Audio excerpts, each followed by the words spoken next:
supply side of Solo.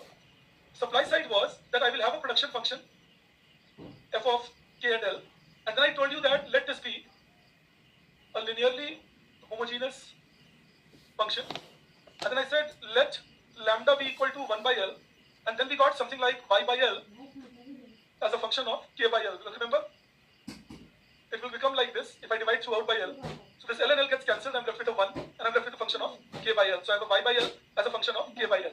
And we said that let this y by L be called small y, and let this k by L be called small k. And we said that this y as a function of k is a neoclassical production function. If you take k and y like this, it will go like this. Output increasing at a decreasing rate. As I use more and more capital, my output increases at a decreasing rate. Yesterday, I deliberately took this function to mathematically establish for you that if I divide this by L, I will get a production function satisfying this. Alright, that was my only reason of taking k raised to the power alpha, L raised to the power 1 minus alpha. That was the only reason. Otherwise, we can always take this as the functional form and then equal to C bar plus Cy, and I will have I is equal to I bar.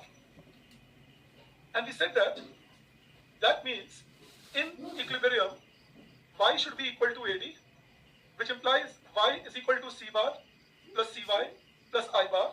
And then I told you that means I can write it like this, which means saving is equal to investment will be my equilibrium. And I also told you that if I look for savings function, I know savings function would be like this, which means that I can write it as S into Y. So S into Y is equal to I bar, where the small s is marginal